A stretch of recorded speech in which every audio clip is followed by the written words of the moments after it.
하나님을 향한 아름다운 고백, 시편 필사를 통한 기도 배우기.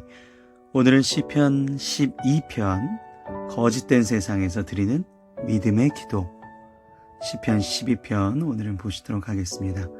시편 12편은 지혜시에 해당이 됩니다.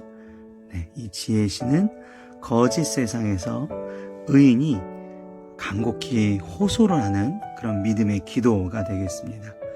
1절부터 4절엔 이런 거짓된 세상에서 여호와께 드리는 의인의 절망과 호소 부분이 4절까지 나오고요. 5절부터 7절까지는 그런 구원에 대한 의인의 확신이 나오고요.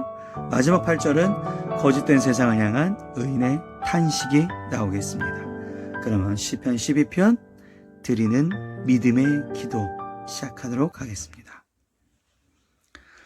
여호와여 도우소서. 경건한 자가 끊어지며 충실한 자들이 인생 중에 없어지나이다.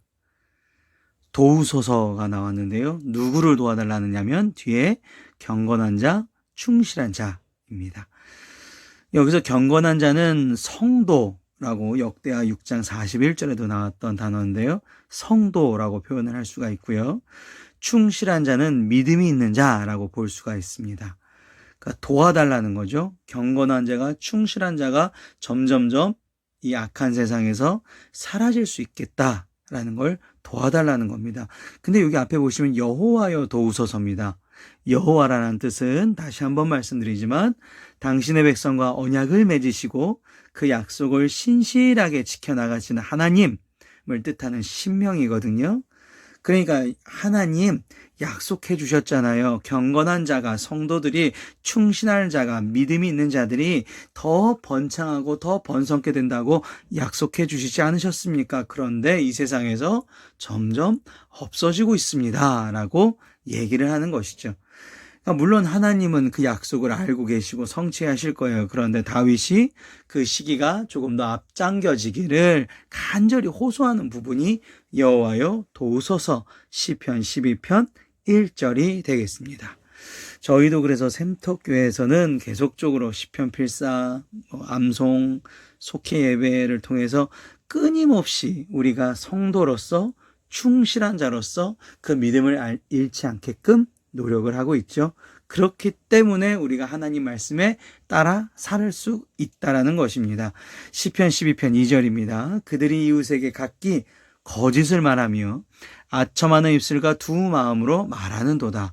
하나님에 대한 이 말씀이 없으면 본디 사람에게는 어때요? 거짓된 말, 거짓된 마음이 존재할 수밖에 없다라는 것이죠. 10계명, 3계명, 9계명 여호와의 이름을 망령되이 일컫지 말라. 9계명 내 이웃에 대하여 거짓 증거하지 말라.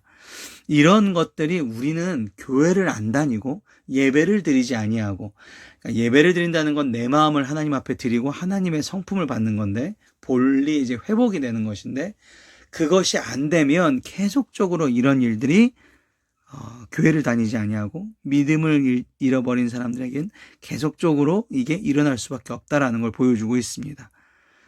실제로 이런 일들이 지금도 너무나 많이 일어나고 있죠. 그래서 여호와께서 모든 아첨하는 입술과 자랑하는 혀를 끊으시리니, 여기서 자랑하는 혀라는 단어 한번 보시면 이게 크게 말되어지는 혀거든요. 눈덩이가 점점 불어나듯이 작은 것을 부풀려서 크게 말하는 거, 또 자기를 굉장히 부풀려서 상대방을 무시하는 그런 언어들, 이게 이제 자랑하는 혀가 되겠습니다. 이런 것들을 하나님께서는 굉장히 싫어하신다라는 것이죠.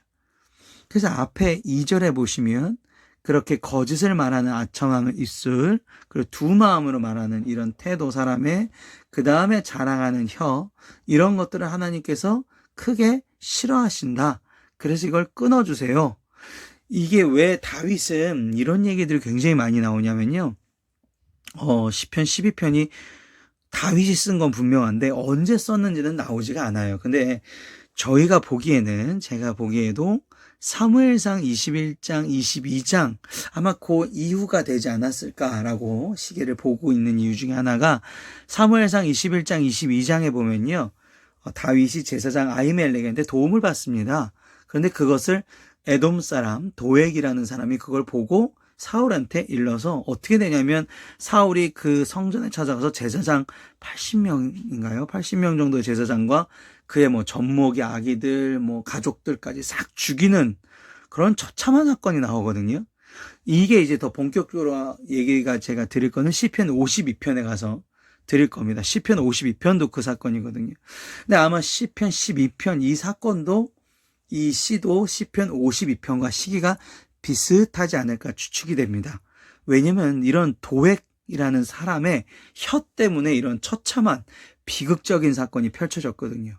그러니까 세상에 이런 도액 같은 사람들이 있습니다. 남의 불행을 자신의 이제 행복으로 여기는 사람들. 이게 이제 자랑하는 혀가 되겠죠. 내가 다른 사람을 끌어내려서 나보다 밑에 있는 대로. 그래서 뒷담화를 하고, 그래서 그 사람의 헌담을 하고 하는 도액 같은 사람이 항상 세상에는 있다라는 것입니다. 자, 4절. 그들이 말하기를 우리의 혀가 이기리라, 우리의 입술은 우리 것이니 우리를 주관할 자 누구려 함이로다. 이게 도액 같은 사람이 하는 말이라는 것이죠. 시편 12편 4절. 네, 그래서 교만하다.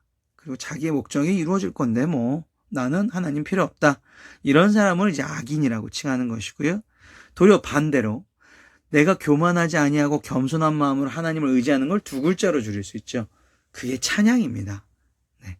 그래서 좋은 찬양은 좋은 악기를 가지고 좋은 연주자가 하는 것이 아니라 정말로 좋은 찬양은 겸손한 자가, 교만하지 않은 자가, 하나님을 100% 신뢰하는 자가 하는 것이 좋은 찬양이 되겠습니다. 자, 5절부터 7절을 보시죠. 구원에 대한 의인의 확신인데요. 여호와의 말씀에 가련한 자들의 눌림과 궁핍한 자들의 탄식으로 말미암아 내가 이제 일어나 그를 그가 원하는 안전한 지대에 두리라. 여호와께서는 억압 속에 부르짖는 자들을 악인들로부터 구원하실 것이다. 이 약속이죠. 그래서 5절 맨 앞에 여호와의 말씀에 라는 표현이 나오죠. 또 여호와의 말씀은 이게 지금 자꾸만 약속에 대한 걸 얘기하고 있어요. 순결하며 흙 도가니에 7번 단련한 은 같도다. 하나님의 말씀은 거짓이 없는 말씀이니까 흙 도가니에 7번 단련한 은, 그냥 은도 아니고 7번 단련한 은. 이게 단련하다는 게 재련하다라는 거죠.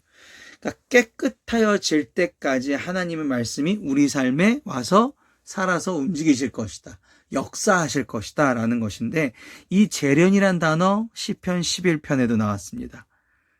어디서 나왔냐면 감찰하다라는 뜻에서 나왔죠. 하나님께서 의인을 감찰하는 이유, 우리를 끊임없이 재련, 깨끗하여질 때까지 만들기 위해서. 말씀을 언제까지 봐야 됩니까? 성경 통독 5독 이상 하면 되지 않습니까? 성경 나 봤습니다. 아니죠. 내가 깨끗하여질 때까지 말씀은 보셔야 된다는 거죠. 그게 언제까지 되겠습니까? 주님 품에 거하는 그날까지 말씀 보셔야 된다는 얘기입니다. 그래서 거짓된 세상에서 거짓이 하나도 없는 깨끗한 하나님의 말씀을 의지하는 것이 유일하게 내가 깨끗해질 수 있는 사유가 된다라는 것입니다. 시편 12편 7절입니다. 여호와여 그들을 지키사 이 세대로부터 영원까지 보존하시리로다 라면서 결론을 짓죠. 오늘도 분량이 그리 많지 않습니다. 이번 주가 분량이 다 많지 않습니다. 집중해서 마지막 8절 보시도록 하겠습니다. 하지만 다음 주는 좀 많더라고요. 네, 8절입니다. 비열함이 인생 중에 높임을 받을 때에 악인들이 곳곳에서 날뛰는도다. 하나님 앞에 분명히 아까까지 그 구원의 확신까지 했는데 왜 또 이런 탄식이 나오냐면 이 시편 12편이 이제 아까도 말씀드렸지만 노래지 않습니까? 이게 시이자 노래니까 이게 형식을 갖추고 있는 겁니다. 이거를 이제 문학적 용어로 아마 수미상관이라고 하지 않을까? 제가 예전에 배웠던 거로는 수미상관이라 그러죠. 그러니까 앞에 1절에도 그런 여호와여 도우소서가 나왔죠. 거기에 이제 마무리 듣는 그 말도 똑같이 8절 탄식이 되겠죠. 넘쳐나는 악에 동참하지 말라. 그러니까 이렇게 막 곳곳에서 날뛰니까 이렇게 넘쳐나는 악에 동참하지 말자.